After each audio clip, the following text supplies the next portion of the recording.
It's going down right here at Yes Media Academy Radio. The rhythm goes on.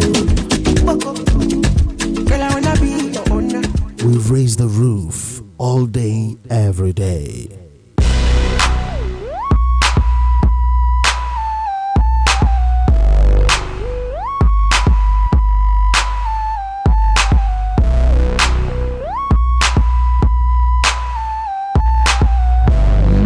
Very beautiful Wednesday morning. It is right here in the city of Ibadan, and I believe it is as well for you wherever in the world you are at this point in time. Good morning to you from here, and you're welcome to the newspaper review from Yes Smile Radio, the first media academy radio in Nigeria. We are transmitting live and direct from Yemi Shonde Media House, Yemi Shonde Crescent, Felele Express, in the city of Ibadan, Southwest Nigeria. My name is Olatunde Idowu, and I am never alone on this program. The better part of me is here. Good morning. Oh, Thanks she's for joining blushing. us. She's blushing. I am Inyolu Akintayo. Welcome to the newspaper review. Two papers are with me this morning. I have with me the Tribune and the Punch. I also have two newspapers with me, Vanguard newspaper and the Nation newspaper. What are the headlines saying this morning? Let's check them out from the front page of the Punch newspaper. 774,000 workers recruitment. National Assembly set for hot session as Buhari backs Keyamo. Minimum wage, 11 states yet to implement, 15 months after.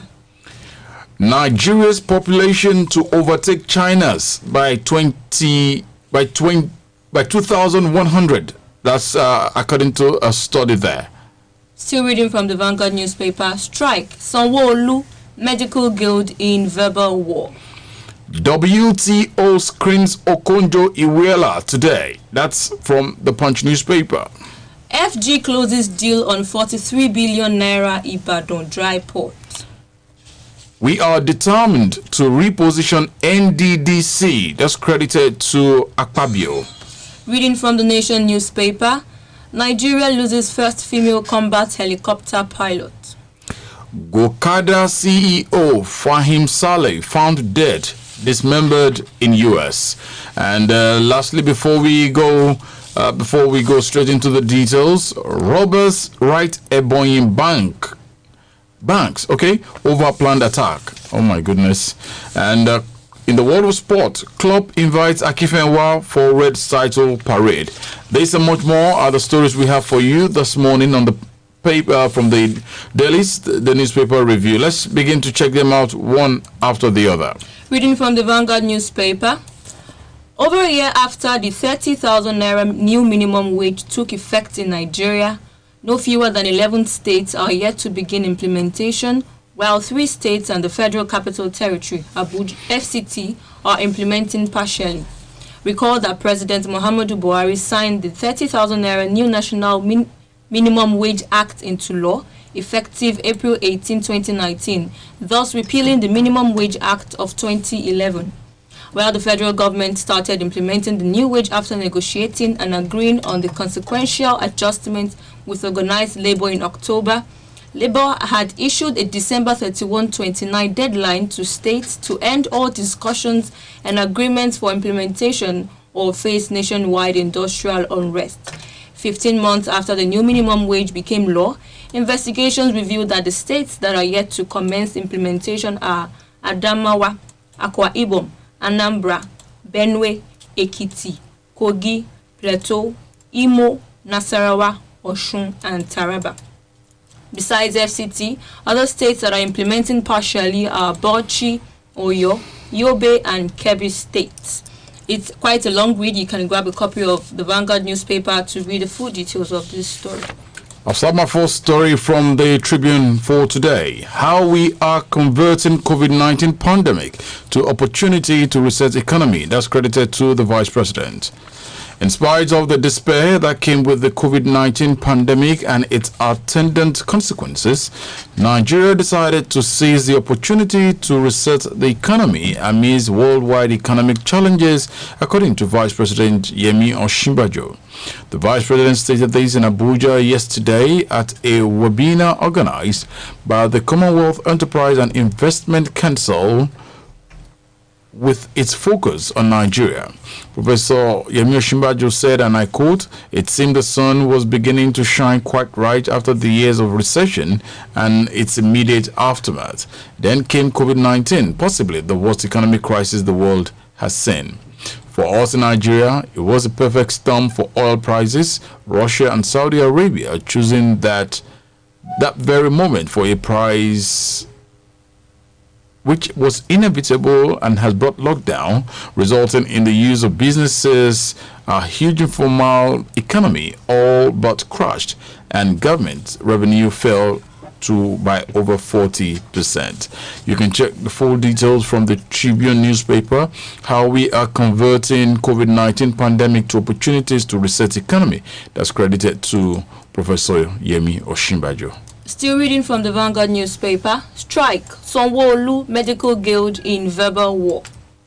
Governor Babajide Sanwo-Olu of Lagos State yesterday urged doctors under Lagos State employment under the auspices of the Medical Guild to call off their 3-day warning strike and return to work, saying most of the issues for which they embarked on strike had been resolved. The governor, who attributed the major cause of doctor strike to inadequate communication and understanding between the two parties, spoke with newsmen at the Infectious Disease Hospital, Yaba, where he commemorated the year 2020 tree planting day and commissioned a 36-chamber morgue donated by the IHS Towers to the state government. However, said he was displeased by the action of the doctors.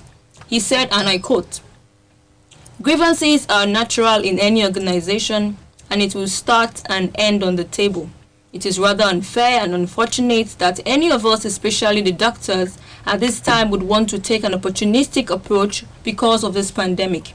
I think it is rather unfortunate and utterly condemnable, and I think I owe the system as the chief incident commander to express and say to you to come back to work, and whatever the issues are, we will sort it out. I am supposed to be a father to all, and there is no better engagement that we can have but on the negotiation table." It's quite a long read also. You can read the full details of this in the Vanguard newspaper. And from the Punch newspaper for today, 774,000 workers recruitment. National Assembly set for hot session as Buhari backs Keyamo. It has the rider. Labour Ministry opens job portal, invites applications from job seekers. Buhari telling Keyamo to shun federal legislators is unfortunate, says Rep. The Minister of State for Labour and Employment, Festus Keyamo, SAN, yesterday said he had got the approval of the President, Muhammadu Buhari, to supervise the recruitment of 774,000 youths under the Special Public Works Program. Keyamo, who disclosed this in a text message sent to one of our correspondents in Abuja in response to a question, said the President had directed him to supervise the recruitment. Buhari's order contradicted a directive of the National Assembly, which earlier this month said the program should be suspended. Although the two chambers of the National Assembly on Tuesday declined to comment on the approval given to Keyamo by the President, it was learned that the lawmakers would, on Wednesday, which is today, debate the issue. Buhari had a few months ago approved the employment of 774,000 workers as part of efforts to cushion the economic hardship caused by the COVID-19 pandemic.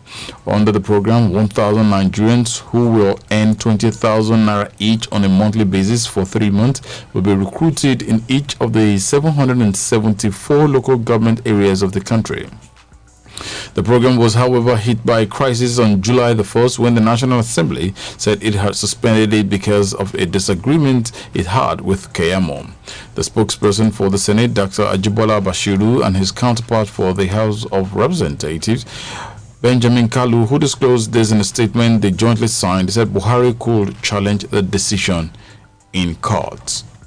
774,000 workers recruitment. National Assembly set for hot session as Buhari backs Keyamo. The Punch newspaper has the full details. Federal government closes deal on 43 billion naira Ibadan dry port. Barring any unforeseen circumstances, all appear set for the takeoff of the construction of the Ibadan Inland Dry Port (IDP) as negotiation between the federal government and China Railway Construction Corporation Limited (CRCC), the preferred bidders for the construction of the IDP, is nearing completion. The concession deal, which has the Nigerian Shippers Council (NSC) as guarantor, is expected to roll off soon, in what undoubtedly will constitute a major milestone on the effort of the NSC to bring into fruition an active and competitive inland dry port industry. According to the deal agreement, the 80,000 TEU 20 equivalent unit, also known as 20-foot container, capacity dry port is to be built on the basis of public-private partnership agreements in Ibadan, the Oyo State capital.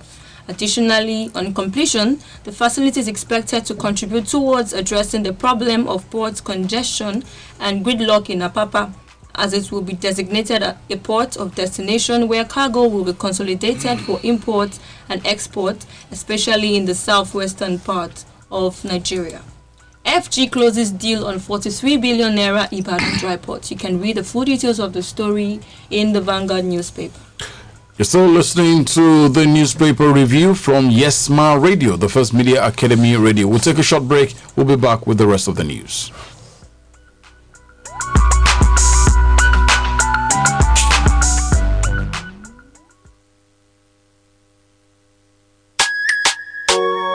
àṣìlù tó ní pé kò sígbà tá a daṣọ tá ò rí lẹ̀ fi wọ́n. The Genius Camp Adult School ló jẹ́ kí n mọ̀ bẹ́ẹ̀. fatafata làwọn ìyá àgbà táwọn bàbá àgbà. tí ò kàwé tẹ́lẹ̀ ń sọ ìbò níbẹ̀. láàrin ìgbà péréte làwọn èèyàn fi mọ̀ ọkọ mọ̀ ọ́kà. ìṣirò àtòdiwọ̀n tá a mọ̀ sí measurement. àwọn ọ̀dọ́ tí ìdíwọ́ ò jẹ́ kí wọ́n lè parí ẹ̀kọ́ òwe wọn. The Genius Camp Adult School òdu ni wọ́n wọ kì í ṣe ìmọ̀ fólókó. nípa ẹ̀kọ́ àgbà ẹ̀yin òjíṣẹ́ Ọlọ́run tẹ́ fẹ́ máa fèdè òyìnbó wàásù. The Genius Camp Adult School ibẹ̀ ní kẹ́ máa bọ̀. àti mú un rọrùn fún yín lọ́nà tí ò ní paṣẹ yín lára. ó jẹ́ private teacher tí ó máa wá kọ́ yín níbi iṣẹ́ àbí nílé tí ò sì ní síṣòro. a ti ṣe àyè fún online classes. The Genius Camp Adult School 59 MKO Abiola Way Ajé Ìgbé bus stop Ring Road Challenge Ìbàdàn àbísẹ̀gẹ̀lú bus stop New Ife Road Ìwó Road Ìbàdàn. ilé ẹ̀kọ́ wa wà ní ìpínlẹ̀ Èkó ìpínlẹ̀ Ògùn ìpínlẹ̀ Ọ̀yọ́ àti bẹ́ẹ̀ bẹ́ẹ̀ lọ. láti mọ ilé ẹ̀kọ́ wa tó súnmọ́ agbègbè tiyín ẹ máa pe 08105150406 tàbí 08062727856. The Genius Camp ìgbédìde fóríṣiríṣi èèyàn láti tayọ.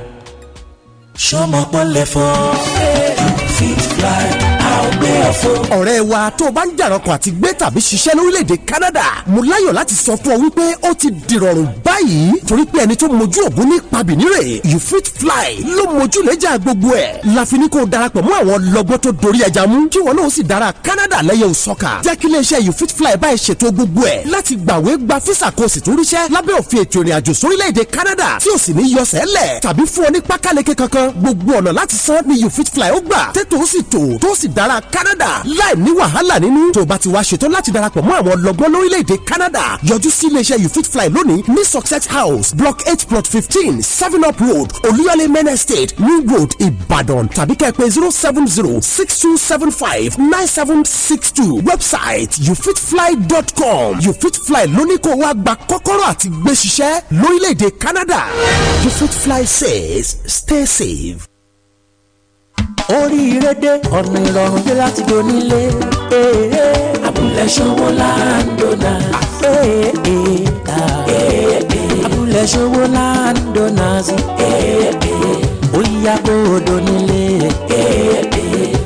lọ́nà ìrọ̀rùn ó yá tó o bá fẹ́ donílé wàrà léralẹ̀ pẹ̀lú ìfọ̀kànbalẹ̀ láláìsí báyóbáyó pẹ̀lú ìfọ̀kànbalẹ̀ lórí ilẹ̀ wọn. oríire dé ọ̀nà ìrọ̀rùn dé láti donílé. abúlé ṣòwò láńdọ́nà. abúlé ṣòwò landowners ilé àtilẹ̀ wọn ní fọ̀kànbalẹ̀ láìsí bayobayo C of O wà pẹ̀lú àwọn ilẹ̀ wọn kò sí wàhálà àwọn ọmọ ní tibí pété kò sí ẹ kàn sí wọn ní head office wọn suite 5 Amen Event Center Abẹ́sán Housing Estate Ìpájà Lagos ẹ pè wọ́n tàbí kẹ́ WhatsApp wọn lórí 08034064332 abúlé ṣòwò landowners ọ̀rẹ́ rẹ ni wọ́n tó ṣe é gbọ́kànlé nípa dúkìá. All the hits. One station. Yes, Media Academy Radio.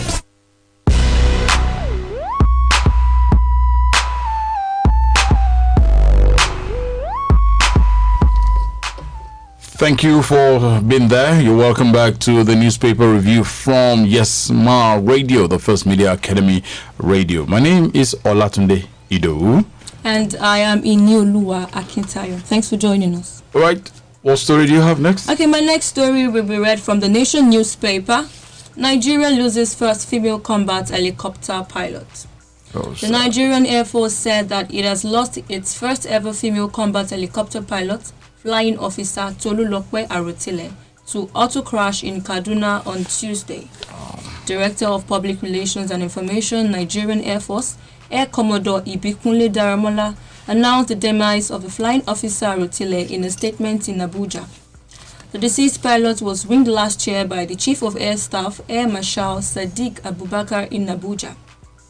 According to the statement, it reads, and I quote, "It is with great sorrow that the Nigerian Air Force regretfully announces the unfortunate demise of Flying Officer Tolulokwe Arotile, who died today, 14th July 2020, as a result of head injuries sustained from a road traffic accident at Nigerian Air Force Base, Kaduna. Until her death, Flying Officer Arotile, who was commissioned into the Nigerian Air Force in September 2017 as a member of the Nigerian Defense Academy Regular Course 64, was the first ever female combat helicopter pilot in the service. The Chief of Air Staff, Air Marshal Sadiq Abubakar, on behalf of officers, airmen, airwomen, and civilian staff of the Nigerian Air Force, commiserates with the family of late Flying Officer Arotile over this irreparable loss. He prayed that the Almighty God will grant her soul eternal rest and the family the fortitude to bear the irreparable loss. Amen. Nigeria loses first female combat helicopter pilot. Gokada CEO Fahim Saleh found dead, dismembered in U.S. Fahim Saleh, founder and chief executive officer of ride-hailing company Gokada, is dead.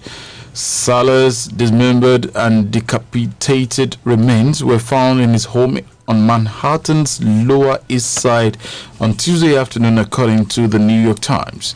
His dog, Lila, was, however, found alive in the apartment at number 265 East Houston Street near Suffolk Street. The 33-year-old technology entrepreneur was murdered by assailants who scattered his body parts in different locations within the apartment.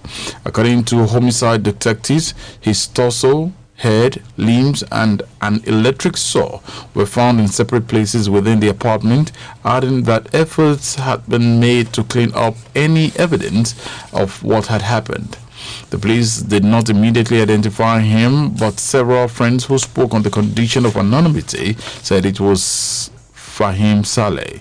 Saleh's sister made the gruesome discovery around 3:30 p.m. when she went to check on him after not hearing from him for a day, the police said. The saw was still plugged into an electrical outlet when the police arrived, leading detectives to investigate whether the arrival of Saleh's sister at the condo might have interrupted the killing and prompted the killer to flee through another exit, one of the law enforcement officers said. Gokada CEO Fahim Saleh found dead, dismembered in the U.S. Oh, goodness me. My last story will be read from the Nation newspaper with the headline, Senate prescribes life jail for kidnapping. The Senate has raised the punishment for kidnapping from 10 years to life imprisonment. It also deleted the statute of limitation on defilement, as well as removed gender restrictions on rape. The resolutions following the third reading of and passage of a bill for an act to amend the Criminal Code Act Cap C38, Laws of the Federal Republic of Nigeria 2004. The bill, sponsored by Senator Oluremi Tinubu, Lagos Central, seeks to delete the statute of limitation on defilement, increase punishment for kidnapping, and remove gender restrictions on rape and other related matters. The bill also eliminated the current time frame for reporting and prosecuting defilement cases across the country. It also removed gender restrictions on rape by explaining that both male and female could be raped. The senators noted that when the bill becomes law, an offense of defilement or rape would be actionable perpetually. In his report on the bill, Chairman of the Senate Committees on Judiciary, Human and Legal Matters, Michael Okweyemi Bamidele Ekiti Central, noted that aim of criminal law and criminal justice system is not only for punishment but also for deterrence, retribution, restoration, and rehabilitation of offenders. He insisted that where a law fails to achieve any of its main objectives, it becomes inherently defective, hence the need for the amendment of such a law to conform with the best practices. It's quite a long read, but you can get a copy of the Nation newspaper to read this story. Missing Lagos nurse found in Osun Hotel. A nurse, Ayomide Alao, who went missing in the Badagry area of Lagos State, has been found allegedly relaxing in a hotel in the Ipetumodo Okuku area of Osun State. While in the hotel, it was learned that Ayomide allegedly refused to respond to calls and messages requesting to know her whereabouts. It was gathered that the 28-year-old left the house for her workplace in Lagos on June the 14th, but did not return home as calls to her phone rang out. Worried by the development, it was learned that the family conducted a search for her, which was futile. Ayomide's brother, Olabumi, was said to have reported a case of missing person to the Bariga Police Division, where investigation into her disappearance commenced. During the investigation, the detectives traced her to Osun State, where she was found in a hotel. When asked what she was doing in the hotel, a source revealed to our correspondent that Ayomide said she did not know how she got there. She didn't give a concrete reason as to why she left home. She just said she went out and all of a sudden found herself there without any explanation as to how she got to the hotel. She also refused to pick her calls while in the hotel, the source said. It was gathered that during the investigation, the managers of the two hotels where she lodged during the period said she was not accompanied by anybody when she visited the facilities. The State Police Public Relations Officer Bala Elkanah said Ayomide went missing for 14 days, adding that the case had been transferred to the Area 8 Command for further investigation. Missing Lagos nurse found in Osun Hotel. That can be found in the inside pages of the Punch newspaper. So many interesting stories here, but time is not on our side. We need to leave at this point in time. I want to say thank you to you for being there. We'll be back, God willing, again tomorrow on another edition of the program, the Newspaper Review. Up next will be Ere Daraya, yes, with Shola Ayegbajeje. My name is Olatunde Idowu. And I am Inioluwa Akintayo. Thanks for listening.